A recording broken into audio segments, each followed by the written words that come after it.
केंद्रीय विद्यालय मुगलसराय के सभी छात्र एवं छात्राओं को मेरा नमस्कार। ये वीडियो आपको creative and critical thinking practice set 6 में पार्टिसिपेट करने के लिए मार्गदर्शन हेतु बनाया गया है। आप पहले भी creative and critical thinking practice set में पार्टिसिपेट कर चुके हैं, लेकिन पिछले बार के सीसीटी और इस बार के सीसीटी में एक बड़ा डिफरेंस यह है कि इस बार का सीसीटी ऑनलाइन हो रहा है। इसके पहले के सारे सीसीटी आपने ऑफलाइन मोड में दिया हुआ था।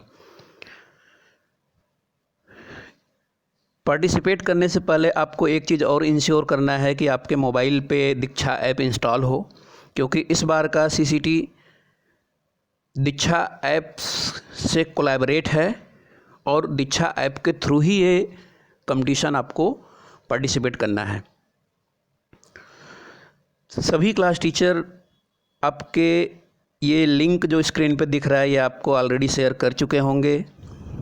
ये लिंक जो कि https://bit.ly/cct6_kv, तो इस लिंक को आपको क्लिक करना है।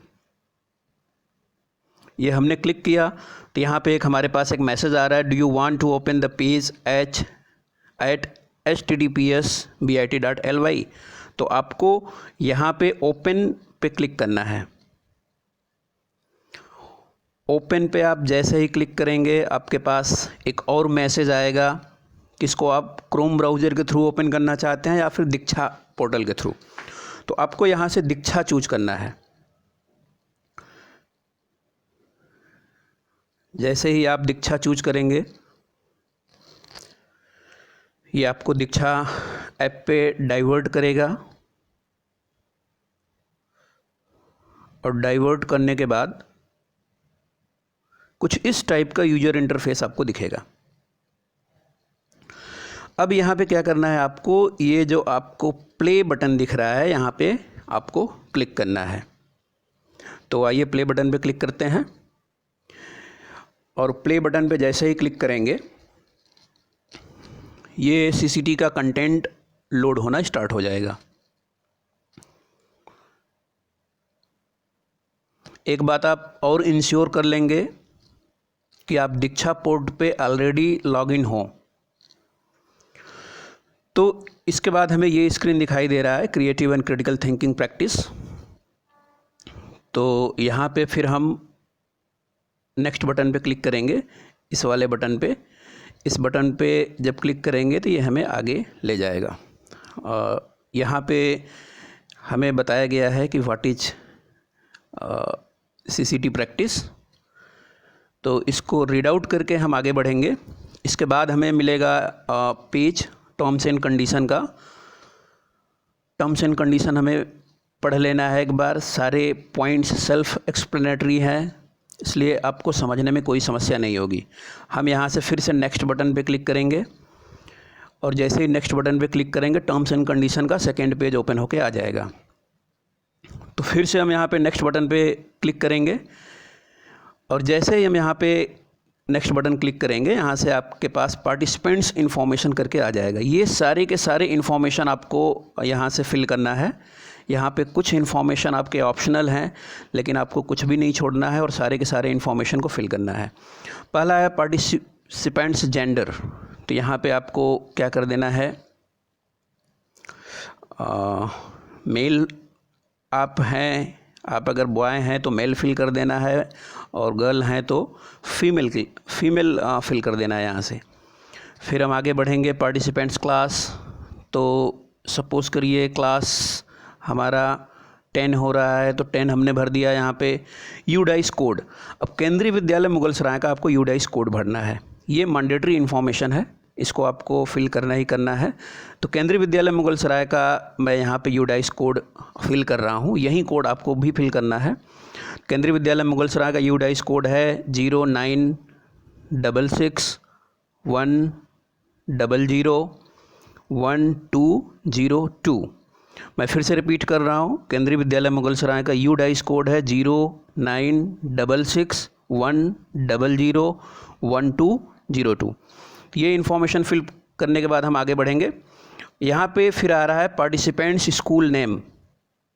तो यहाँ पे पार्टिसिपेंट्स स्कूल नेम भर देना है आपको। हम यहाँ पे भर देंगे केवी मुगलसराय। केवी मुगलसराय हमने भर दिया। इसके बाद है आपका जो इन्फॉर्मेशन फिल करना है आपको, मीडियम ऑफ इंस्ट्रक्शन हिंदी या इंग्लिश। तो जिस मीडियम में आप अपीयर करना चाहते हैं वो मीडियम आपको यहाँ से भर देना है। सपोज करिए हम इंग्लिश चूज कर रहे हैं। तो ये सारी की सारी इन्फॉर्मेशन भरने के बाद फिर से आपको क्या करना है, इस नेक्स्ट बटन पे आपको क्लिक करना है। तो नेक्स्ट बटन पे जैसे ही हम क्लिक करेंगे फिर आ जाएगा इंस्ट्रक्शन टू द कैंडिडेट्स। ये इंस्ट्रक्शन में क्या क्या है कि you have total 90 minutes to complete the quiz. There are 7 units with a total 30 questions. The information regarding each unit will be displayed first. After reading the same, you will be able to see the question on the subsequent pages. तो ये सारी information आपको read out कर लेना है एक बार। और next information भी देख लेते हैं हम। Read the question carefully and choose the most appropriate option. And the next instruction is each question is of 1 mark each and there is no negative marking. Negative marking इसमें नहीं है, इसलिए आप सारे क्वेश्चन को अटेम्प्ट करेंगे। जैसे यहाँ पे नेक्स्ट बटन क्लिक करेंगे, इस वाले विंडो को हमारे लिए समझना बहुत ज़रूरी हो जाता है। यही विंडो के थ्रू, यही विंडो आपको दिखाई देगा हर क्वेश्चन के लिए, और इस विंडो को समझ के ही हमें आगे बढ़ना है। तो आइए हम पहला चीज़ देखते हैं। यहाँ पे एक दिया गया है दिस, ये यहाँ पे क्लियरली लिखा हुआ है कि do not click on this मेनू। इस मेनू पर आपको क्लिक करने की ज़रूरत नहीं है। यहाँ पे ये जो पॉइंट है ये क्या है, टाइमर है आपका। आपको 90 मिनट्स का टाइम मिला हुआ है। जैसे ही आपका क्विज स्टार्ट होगा ये टाइमर रिवर्स ऑर्डर में स्टार्ट हो जाएगा। तो टाइम का आपको ध्यान रखते हुए काम करना है। नेक्स्ट इन्फॉर्मेशन को देखें तो यहाँ पे एक सिंबल दिख रहा है, वी टाइप से एक सिंबल दिख रहा है। ये सिंबल किस लिए है, अगर क्वेश्चन आपको कंप्लीट डिस्प्ले नहीं हो रहा है तो अगर इस बटन पे आप क्लिक कर देंगे तो क्वेश्चन आपको कंप्लीट डिस्प्ले होना शुरू हो जाएगा। इसके बाद नेक्स्ट बटन है, इससे हम ऑलरेडी फैमिलियर हैं, दिस वन। इसके बाद इधर एक बटन दिया गया है, click this button to deselect the marked answer. उसका मतलब आपने सपोज करिए यहाँ पे 4 ऑप्शन आपको दिया गया है ABCD, और एक बार आपने आंसर को चूज कर लिया और फिर चाहते हैं कि हम आंसर नहीं चूज करें कोई भी, तो ये डीसेलेक्ट बटन आप चूज कर सकते हैं, क्लिक कर सकते हैं। ये आपके ऑप्शन को डीसेलेक्ट कर देगा। दैट मीन्स कोई सिलेक्शन नहीं रह जाएगा। इसके बाद जो ऑप्शन अवेलेबल है ये हम ऑलरेडी जान रहे हैं। ये हमारा बैक जाने के लिए है। आप किसी क्वेश्चन को गो थ्रू करके आगे बढ़ गए हैं लेकिन वहाँ पे आपने कोई आंसर मार्क नहीं किया हुआ है, तो आप इससे बैकवर्ड डायरेक्शन में आके फिर से आंसर को चूज कर सकते हैं, आंसर को बदल सकते हैं। तो ये फैसिलिटी इन दोनों बटन से, बैकवर्ड और फॉरवर्ड बटन से आप आगे और पीछे क्वेश्चन को देख सकते हैं। एक बहुत ही इम्पॉर्टेंट बटन यहाँ पे दिया गया है, एक लेंस सिंबल बना हुआ है, click here enlarge the image. जब क्वेश्चन है ये सपोज करिए किसी फिगर पे बेस्ड है, तो जब इस लेंस को आप टच करेंगे तो वो क्या हो जाएगा, जूम हो जाएगा पिक्चर, और पिक्चर को आप कंप्लीटली देख पाएंगे और पढ़ पाएंगे। तो आइए फिर से हम अब नेक्स्ट बटन को क्लिक करते हैं और आगे बढ़ते हैं। The quiz will begin when you click the next. अब जब हम नेक्स्ट बटन को क्लिक करेंगे तो क्विज हमारा स्टार्ट हो जाएगा। नेक्स्ट बटन को हमने क्लिक कर दिया। अब देखिए यहाँ पे हमारा टाइमर भी स्टार्ट हो गया है। यहाँ पे अगर हम देखें तो हमारा टाइमर भी स्टार्ट हो गया है।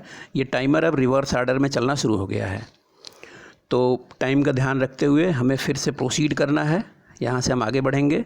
अब what is a pen drive, ये आपको पढ़ना है, यूनिट 1 है ये पढ़ना है आपको, और आगे हम बढ़ते जाएंगे। अब से पूछ करिए पहला क्वेश्चन है ये। अब जो मीनू वहाँ हमने देखा हुआ था, जो ऑप्शन वहाँ देखे हुए थे, उसके अनुसार अगर हम देखें तो ये इस वी वाले सिंबल पे अगर हम क्लिक करते हैं वी वाले सिंबल पे अगर क्लिक करते हैं, इस वाले सिंबल पे, तो ये क्वेश्चन को क्या करेगा, अभी क्वेश्चन हमें पूरा नहीं दिख रहा है तो ये पूरा क्वेश्चन दिखने लगेगा। इस वाले ऑप्शन पे क्लिक करेंगे तो यहाँ पे क्या है, जो इमेज है हमको क्लियर नहीं है वो इमेज एनलार्ज हो जाएगी और वो इमेज हमें दिखना शुरू हो जाएगा। तो सपोज करिए कि हम क्वेश्चन पहले देखना चाहते हैं तो वी पे क्लिक कर दिया कि वी सिंबल जो दिख रहा है यहाँ से फिर क्वेश्चन कंप्लीट दिख जाएगा हमें, फिर इसका आंसर करेंगे, फिर हम आगे बढ़ेंगे। तो इस टाइप से हम आगे बढ़ते रहेंगे। और यूनिट 3 स्टार्ट हो गया। आपको आंसर करते जाना है अपने अनुसार। Question number 13, unit 4 organising party. ये कंटेंट पढ़ना है आपको और आगे बढ़ना है। तो ये मैं फॉरवर्ड बटन पे क्लिक करके मैं आगे बढ़ते जा रहा हूँ। आपको सारे क्वेश्चन को पढ़ना है और उसका आंसर करते जाना है। और जैसा आप देख रहे हैं कि टाइमर आपका चल रहा है। यूनिट 6 फैब्रिक्स, ये प्रोसीड हम करते रहेंगे। This is just for demonstration. अगर क्वेश्चन नंबर 24 के देखा जाए, read the statement below and write agree और disagree in the given space. तो यहाँ पे आपको स्पेस दिख रहा है, जैसे स्पेस पे क्लिक करेंगे ये एडिटेबल मोड में ओपन हो जाएगा आपका और आप यहाँ पे लिख पाएंगे। तो इस हिसाब से आप यहाँ पे आंसर कर लेंगे। एग्री डिसएग्री आपको लिखना है। फिर से अगर हम फॉरवर्ड पे क्लिक करेंगे तो अगला हमारा क्वेश्चन आ जाएगा। क्वेश्चन नंबर यूनिट 7 पे आ गए हम, थर्मामीटर। तो आगे हम बढ़ रहे हैं। फिर आप यहाँ से बैकवर्ड बटन प्रेस करके बैकवर्ड डायरेक्शन में भी आ सकते हैं, बैकवर्ड के क्वेश्चन को भी विजिट कर सकते हैं। तो फॉरवर्ड बैकवर्ड एरो यूज़ करके आपको क्वेश्चन को आंसर करना है। क्वेश्चन रिविजिट करना चाहें रिविजिट कर सकते हैं। क्वेश्चन में जो आपने आंसर कर दिया है उसको चेंज करना चाहें तो चेंज कर सकते हैं। आंसर को डीसेलेक्ट कर सकते हैं। तो जो भी ऑप्शन है वो आप कर सकते हैं। जैसे ही ये 28 नंबर क्वेश्चन हो गया और 29 नंबर हो गया। यहाँ पे अगर हम लेंस पे क्लिक करेंगे जूम बटन पे तो ये हमको दिख गया यहाँ पे। तो इस टाइप से हम काम करेंगे। जब क्वेश्चन एनलार्ज हो जाता है तो ये इमेज एनलार्ज हो गई है, तो इस इमेज के बाहर कहीं पे भी आप स्क्रीन को टच कर देंगे तो ये क्वेश्चन फिर से मिनिमाइज फॉर्म में हो जाएगा। तो फिर से हम फॉरवर्ड बटन पे क्लिक करें। This is 30th number question. Next हमने जैसे ही किया तो यहाँ पे यू जस्ट कंप्लीटेड करके एक मैसेज आ गया हमारे पास। अब यहाँ पे समझने वाली बात है। यहाँ पे आप देख रहे हैं हमने क्वेश्चन अटेम्प्ट नहीं किया है, इसलिए यहाँ पे 0 आउट ऑफ 31 दिखा रहा है। टाइम कितना लगा आपका वो यहाँ पे दिखा रहा है। ये बटन अगर आप क्लिक कर देते हैं तो टेस्ट को आप फिर से रीअपीयर कर पाएंगे। और यहाँ पे ये नाम दिखा रहा है मेरा शमशेर पटेल। इसका मतलब ये है कि मैंने दीक्षा पोर्टल पे लॉगिन किया हुआ है। अगर आपका यहाँ पे नाम दिखा रहा है इसका मतलब आपने टेस्ट सही तरीके से अपीयर किया हुआ है। और ये पेज आने का मतलब है कि आपने क्विज़ कंप्लीट कर लिया है या प्रैक्टिस सेट कंप्लीट कर लिया है। तो आपको सिंपली क्या करना है कि इस पेज का आपको स्क्रीनशॉट लेना है और अपने क्लास टीचर को भेज देना है। वो एज ए प्रूफ हो जाएगा कि आप टेस्ट अपीयर कर गए। इसके लिए ये है कि आपका नाम यहाँ पे डिस्प्ले होना चाहिए। तो मुझे लग रहा है कि आप समझ गए होंगे। और अगर टेस्ट को आप फाइनली सबमिट करना चाहते हैं, ये टेस्ट अभी सबमिट नहीं हुआ है, टेस्ट कंप्लीट हो गया है। टेस्ट को सबमिट करने के लिए आपको इस एग्ज़िट बटन पे क्लिक करना होगा। जैसे ही एग्ज़िट बटन पे क्लिक करेंगे ये टेस्ट आपका फाइनली सबमिट हो जाएगा। तो आइए एग्ज़िट बटन पे क्लिक करते हैं और टेस्ट को फाइनली सबमिट करते हैं। टेस्ट को फाइनली सबमिट करने के बाद आपको फिर से ये स्क्रीन दिख जाएगी। तो अब हमारा टेस्ट फाइनली सबमिट हो चुका है और हमने CCT प्रैक्टिस सेट 6 में पार्टिसिपेट कर लिया है। तो होप कि आपको पूरा प्रोसीजर समझ में आ गया होगा। So students, best of luck for the examination. Thank you.